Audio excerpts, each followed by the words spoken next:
E fala, torcida São Paulina, começando mais um vídeo aqui no canal. O vídeo agora trazendo todas as últimas notícias dessa sexta-feira do nosso querido Tricolor, que enfrenta o Grêmio com prováveis mudanças na escalação. O Zubeldia vem sofrendo com a sequência de jogos e também tudo sobre o interesse do São Paulo no atacante da Ferroviária. Vou estar trazendo tudo para vocês. Antes de mais nada, já sabe, desce aí embaixo, deixa seu like, se inscreve no canal, ativa o sininho de notificações, vídeo no canal todos os dias para vocês curtirem e se inscrevam. A meta de 25 mil inscritos, dá essa força para esse jovem São Paulino aqui.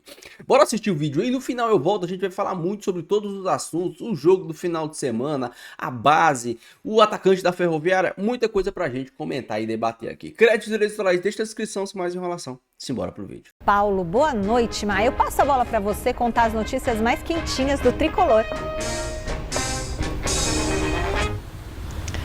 Fala, Michele, boa noite para você, para todo mundo que está acompanhando a gente nessa sexta-feira. As notícias são quentinhas, mas o clima está um pouco gelado aqui em São Paulo agora nessa noite, né? Vou pedir para o Eduardo Valeriano mostrar um pouquinho aqui a região do estádio do Pacaembu, o estádio que a gente conhece, adora, se sente confortável, aconchegante, e o trânsito aqui para uma sexta-feira, confesso que me pegou até desprevenida, tá bem tranquilo, pessoal às vezes fazendo uma atividade física aqui nos arredores do estádio do Pacaembu, e a gente vai trazer as notícias para vocês então do São Paulo, que mal teve tempo de descansar aí da classificação antecipada nas oitavas da Libertadores. Hoje já se reapresentou, porque amanhã, sábado às 9 da noite, vai receber o Grêmio lá no Morumbis pela 9ª rodada do Campeonato Brasileiro. E aí, Mi, é como o Zubeldia falou na coletiva, já esquece a Libertadores um pouquinho, já conseguiu aí o primeiro objetivo, que era se classificar, e agora foca no Campeonato Brasileiro, que é onde o Tricolor está deixando um pouco a desejar. O Zubeldia usou o termo,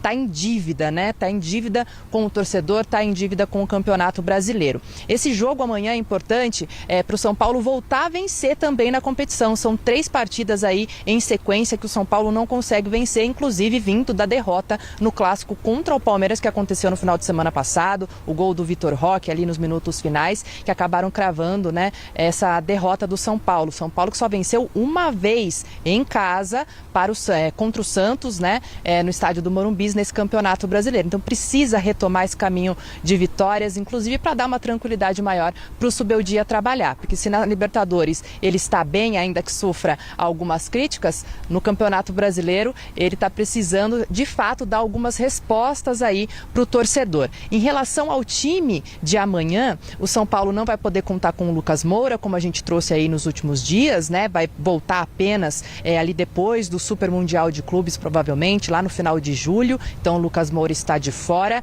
Não há suspensos para essa partida, mas pode ser que o Juan, que pediu para sair no jogo da Libertadores, dê lugar ao Arboleda ali na zaga do São Paulo. O Cedric, de repente, que foi vaiado por conta da falha na falta ali no gol do Libertad, né?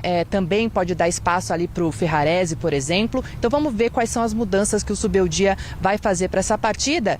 Lembrando que o São Paulo está na 16ª posição, o Grêmio 15º. Os dois precisam dessa vitória para sair dessa região bastante incômoda da tabela. Tá certo, Mia? Amanhã cedo São Paulo faz um último ajuste ali de manhã e aí à noite às 9 tem esse jogo. Volto com vocês.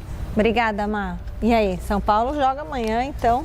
Jogo que precisa garantir os 3 pontos de qualquer forma. O São Paulo não vive uma situação tranquila no Campeonato Brasileiro. É claro que a competição está apenas no início, mas o time tem empatado demais, tem vencido muito pouco e agora a invencibilidade já não existe porque perdeu para o Palmeiras o clássico em Barueri.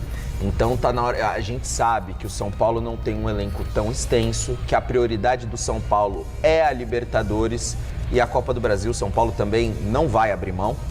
Então, mais uma temporada, o Campeonato Brasileiro fica em segundo plano, mais uma temporada, o São Paulo vai disputar a competição com o time alternativo na maioria das rodadas. Agora, será que o time alternativo do São Paulo tem capacidade para competir de igual para igual com os principais clubes do Campeonato Brasileiro? E o Grêmio nem é um desses principais clubes. Principais clubes, estamos falando de Palmeiras, de Flamengo, de Atlético Mineiro, de Internacional. Então, competir com o Grêmio no Morumbi é obrigação, com o time titular ou com o time alternativo. E a tendência é que seja com um time alternativo, porque jogou Libertadores e semana que vem tem Copa do Brasil. Então vamos ver o que esse time do técnico Luiz Ubeldia vai apresentar para a torcida esse final de semana. Alex Miller, o que temos para falar do São Paulo?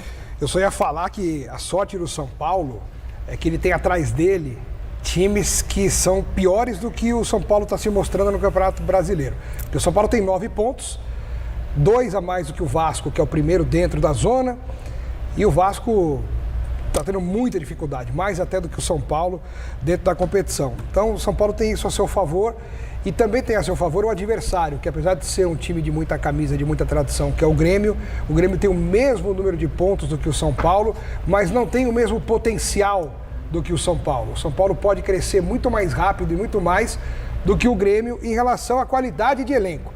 Então acho que o São Paulo não tem que se preocupar tanto com esse negócio de rebaixamento, é mais para os rivais tirarem sarro do momento, por verem o time encostado na zona, do que propriamente uma briga que ele travará com outros times contra o descenso. Isso não vai acontecer, mas o São Paulo tem que agradecer que tem muito time ruim em volta dele e naturalmente ele vai galgar degraus no Campeonato Brasileiro. Muito bem. A situação tão boa, aliás, bem ruim no Campeonato Brasileiro, é o São Paulo, Arnaldo, que encara o Grêmio nesse fim de semana, sem Lucas, machucado, enfim, é assim que vai num jogo que virou meio que quase que uma, não é uma decisão, mas muito importante, porque o Grêmio está ali junto com ele, né? Junto com o São Paulo. Exato. E aí o São Paulo precisa finalmente de uma vitória dentro de casa, conseguiu só uma até agora contra o Santos. Isso, exato, né? O brasileiro é o time acima da zona de rebaixamento, tá com o mesmo número de pontos do Grêmio, mas perde em vitórias, justamente. Eu acho que venho comparando o São Paulo não com o Grêmio, com o Inter, né? Que ontem ganhou em Montevidéu com um gol de um garoto que veio do banco e do sub-20, como o Luca, né? Do São Paulo, foi o garoto, o Ener Valencia e o Borré estão machucados. O Inter consegue o gol em Montevidéu com o garoto, né? Então, o São Paulo e o Inter, que também tem 9 pontos no Brasileiro, como o São Paulo, né? Grêmio tem 9, Inter tem 9, São Paulo tem 9 e o Vitória do Carpini também tem 9, né? Todos eles têm mais vitórias do que o São Paulo. Então, é um jogo super importante. São Paulo, eu imagino... A minha dúvida, Tironi, sem o Lucas, é o que fazer com o Oscar, né? Que ele acabou jogando muito mais tempo e teve muito mais desgaste do que se imaginava, porque o Alisson foi expulso com 15 do primeiro tempo na Libertadores e ele jogou de volante, né? Porque o Oscar é muito importante para os jogos em casa. O São Paulo tem um pouco mais de qualidade, possibilidade, bola parada e tal, né? O São Paulo soube se virar melhor como visitante, até pelas características dos jogadores, do que como mandante, quando esperava ter Lucas e Oscar. Não vai ter Lucas, agora está mais clara a situação, ele só volta depois do Mundial, e vai ter que fazer,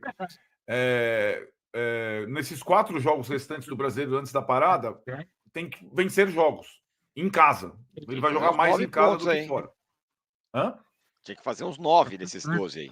Teria que fazer uns 9 de 12, né? Ele joga contra Grêmio, Mirassol e Vasco em casa e com o Bahia fora, né? Então, ele, além do jogo do Náutico e do jogo do Tadieres, que é também em casa pela Libertadores, só que na Libertadores a situação está praticamente concluída com o primeiro lugar da chave, né? Então, o São Paulo vai ter que tirar algumas coisas da cartola. Tem tido muita dificuldade de jogar como mandante, muita dificuldade desde o início desse campeonato, sobretudo porque seus jogadores mais decisivos não estão à disposição. Então, está muito na base do garoto decidir jogo, do Ferreirinha, que erra muito, e é essa limitação que o São Paulo tem nesse momento. Massa, vai ter que ganhar na marra, conforme for, nesse jogo aí. E não só esse, né? Porque o peso dos empates é grande agora, né? O São Paulo está a 2 pontos fora da zona do rebaixamento e ele tem o Grêmio que está colado com ele. O Grêmio tem uma vitória a mais, o mesmo número de pontos. Ele tem na sequência, né? O Mirassol que está a 1 ponto à frente dele, né? E ele tem o Vasco, que está 2 pontos atrás dele. Significa, estou tirando o Bahia da conta, tá? Significa que se ele vencer esses 3 jogos, ele abre diferença contra adversários diretos na zona do rebaixamento e vai fazer os jogos em casa. Então agora, eu detesto usar essa expressão e não vou usar, mas chega a beira a obrigação o São Paulo ganhar os jogos, cara, porque senão na volta do Mundial ele vai estar muito enrascado com oitavas de final de Copa do Brasil, de Libertadores, tudo junto e precisando sair lá de trás com um elenco muito jovem. Só uma Arnaldo, coisa, o fala. alerta, rapidinho, o alerta do Massa é importante. Olha a volta do São Paulo da parada meu do amigo. Mundial de Clubes. Flamengo no Maracanã, Bragantino em Bragança, Corinthians em casa e Juventude em Caxias. Faz duríssimo. de 4, ele faz 3 fora em um clássico. O Zubeldia falou depois na coletiva do último jogo agora da Libertadores. Não, agora a gente tem que precisar dar um jeito de melhorar a nossa vida no Brasileiro. A prioridade agora é essa. Agora, Arnaldo, tem a questão fora de campo. Placa que caiu lá. Como é que estão os feridos? Estão lá internados ainda, né? Os feridos né, eram a família, né? 2 filhos e o pai. Dois se feriram, o pai gravemente, um dos filhos de forma mais leve. Eles foram lá já desde da madrugada de quarta para quinta, transferidos, enfim, lá para o Albert Einstein, com São Paulo pagando os custos, e tiveram cirurgias ontem, né? O hospital não forneceu o boletim, nem o São Paulo. A gente está sabendo das informações pelo filho que escapou ileso, digamos assim, do acidente, né? Dizendo que a cirurgia do irmão ocorreu tudo bem, a do pai também foi bem sucedida, mas que ele estava ainda na UTI e tudo mais, em recuperação. E a gente está aguardando, né? E assim, o silêncio do São Paulo é uma coisa constrangedora, né? Inacreditável. São 2 notas mal publicadas que eu entendo as questões de boletins médicos, de ter que combinar com o hospital, tem não sei o que lá, mas não importa. Institucionalmente, São Paulo teria que, como eu falei, ir além dos protocolos, né? E estar não só nos bastidores agora, enfim, cuidando, financiando, mas estar à frente publicamente, né? Do Perfeito. Realmente. Aliás, você está sendo muito elogiado, e não é ironia aqui no chat, viu, Arnaldo? Por conta do seu posicionamento muito firme com relação a o que fez, o que não tem feito a diretoria de São Paulo nesse caso, de fato. Fico ridículo. Fala imaginando como se sente o dono da Lacta, né? Que botou o nome no estádio de São Paulo de Morumbis e vê uma placa cair na cabeça de um torcedor que está lá dentro. Quanto a isso, São Paulo também deve explicações. Sim. Como foi? Quem quebrou? Por que quebrou? Como é feito? Tem segurança daqui para frente? Isso é importante. Aliás, o clube já deve ter os vídeos de como cai lá de cima, né? Provavelmente circuito interno. O São Paulo já deve estar de posse disso, né? Sim, se caiu sem querer, se alguém jogou. O São Paulo já deve estar sabendo disso também, né? Deveria, se não está, deveria. Olha, estamos chegando. Então é isso, meus amigos. O São Paulo enfrenta o Grêmio. Pode haver mudanças na escalação. O Zubeldia vem falando sobre sequências de jogos, principalmente do André Silva, que aí pode acarretar numa titularidade do Rian Francisco, o menino da base que vem recebendo poucos minutos, na minha opinião. Você vê até o Luca recebeu minutos contra o Libertad, e o Rian Francisco vem tendo poucos minutos.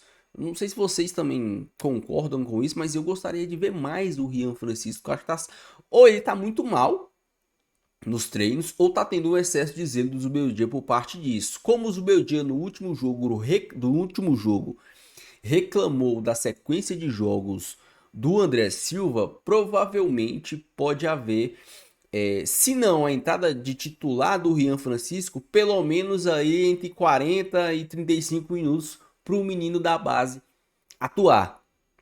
O Oscar deve entrar de titular. O Wendel deve entrar também como titular. O Wendel, o Enzo Dias vem também tendo uma sequência de jogos. Alguns jogadores, Pablo Maia pode voltar a ser titular depois de muito tempo. O Zubeldia tem que fazer agora eu não vou falar um rodízio, mas um misto, começar a regrar minutagem para esses jogadores, porque até a parada para o Super Mundial vai ser jogo atrás de jogo, não vai ter descanso. Se eu não me engano, o São Paulo já joga de novo na terça-feira, então o pau é quarando o tempo todo. E por isso o Zubeldia deu a entender que pode fazer algumas mudanças e mistar o time. Bom, hoje, com o atual elenco, o São Paulo tem o maior desfalque do São Paulo é o Lucas, que só deve voltar após o Mundial, para vocês verem o quão grave. E ainda tem gente que defende o gramado. Gramado não. Ainda tem gente que defende o piso sintético. Ah, mas não tem nada a ver. Sim, cara, tem tudo a ver. Você pode não ligar lesões ligamentares ao piso sintético, mas lesões de impacto não tem conversa, não tem debate. As lesões de impacto são piores nos gramados, nos pisos sintéticos, do que no gramado natural. Porque a grama natural, por baixo, é terra. A terra absorve parte do impacto de um jogador caindo de mau jeito, de uma pancada, de uma trombada que o cara caiu um por cima do outro. O gramado natural absorve parte do impacto. Isso não acontece no piso sintético. Não acontece no piso sintético. Então, não existe debate sobre lesões de impacto. Lembra do Patrick Lanza? Aquele lance com o Estevão, que ele caiu por cima do corpo, quebrou a clavícula e convulsionou? Quantas e quantas mil vezes a gente já viu aquele mesmo tipo de lance acontecendo no gramado natural? O cara vai lá, sente um pouco de dor, fica com falta de ar, dá 5 minutos, o cara tá em pé jogando. O moleque caiu e convulsionou. Por quê? Porque não tem absorção de impacto. O cara cai no chão. É a mesma coisa de cair no chão. O cara cai no chão. E aí o Lucas agora só volta depois do Mundial. É uma piada. É uma piada. Só que no Brasil que tem essas patifaria de gramado sintético. Sinceramente, é uma piada. É uma piada. O São Paulo, voltando ao jogo. O São Paulo necessita vencer urgentemente. Não tem desculpa. Ah, time titular, time misto. O São Paulo precisa vencer. O Grêmio tá numa draga danada também. Não ganha de ninguém. Tá perigando ali na zona de rebaixamento. E o São Paulo precisa vencer. É obrigação do São Paulo vencer esses jogos. Por quê? Porque quando teve oportunidade de jogar contra o Sport, contra o Cruzeiro, contra o Fortaleza, o São Paulo pipocou, empatou esses jogos. E agora esses jogos, esses pontos estão fazendo falta. O São Paulo com 9 pontos a mais, o São Paulo tava lá em cima, quase no G4 do Campeonato Brasileiro. Com 9 pontos a mais. É ridículo a atuação do São Paulo. É ridículo. Essa pontuação do São Paulo hoje é uma pontuação ridícula. Vamos falar um pouco sobre o mercado da bola do São Paulo. O São Paulo que no meio do ano deve fazer contratações pontuais. A mais badalada dela provavelmente deve ser o Thiago Mendes, que já tem um acordo verbal firmado com o São Paulo. Então no meio do ano esse contrato deve ser fechado, o volante vem de graça e vai ser o segundo primeiro volante do São Paulo, se é que vocês me entendem, porque o Luiz Gustavo tá com tromboembolismo pulmonar e ninguém sabe quando volta, e a gente só tem o Pablo Maia. Alisson, Bobadilha, Marcos Antônio, esses caras são segundos volantes. O único primeiro volante que nós temos é o Pablo Maia, então o Thiago Mendes deve chegar no meio do ano para ser mais uma opção e ter mais um... Ah, o Pablo Maia cansou, põe o Thiago Mendes. Ah, pode colocar o Thiago Mendes em alguns tipos de jogos.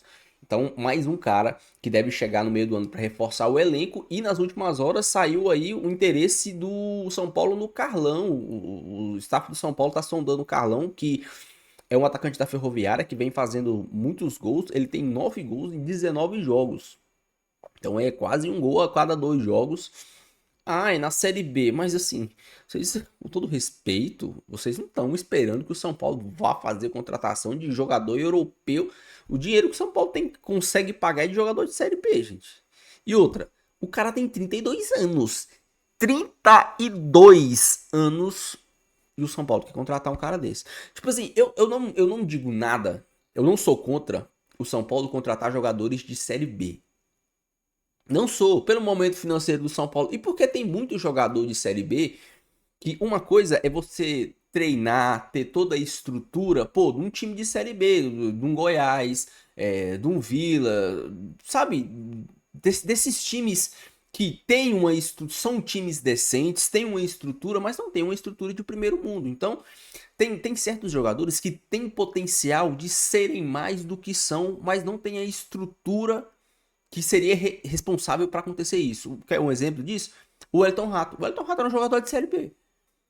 E foi extremamente importante no São Paulo durante aí 2 temporadas. Ele foi extremamente... Não tem como a gente negar. Ele é um primor técnico? Não é. Mas é um jogador que, com a estrutura que o São Paulo tinha, conseguiu fazer dele mais do que ele era no Atlético Goianiense.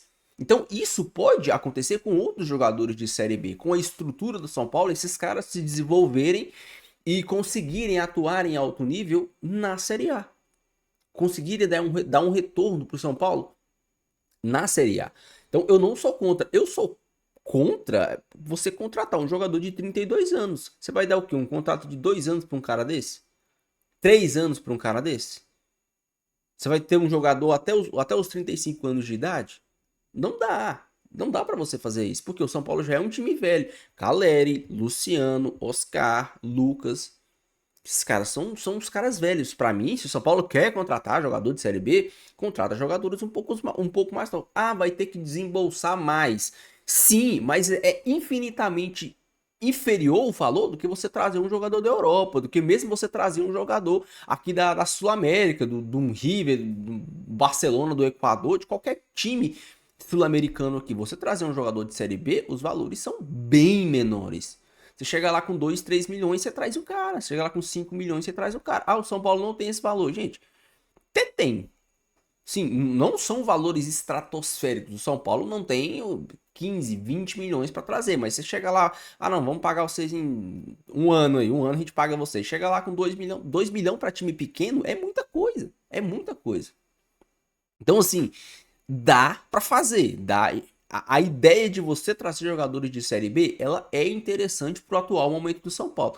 Mas você tem que garimpar e não dá para você trazer com jogadores de mais de 30 anos de idade. Porque você vai dar um contrato de 2 anos para um cara desse? Aí o cara vai sair do São Paulo com 34, 35 anos.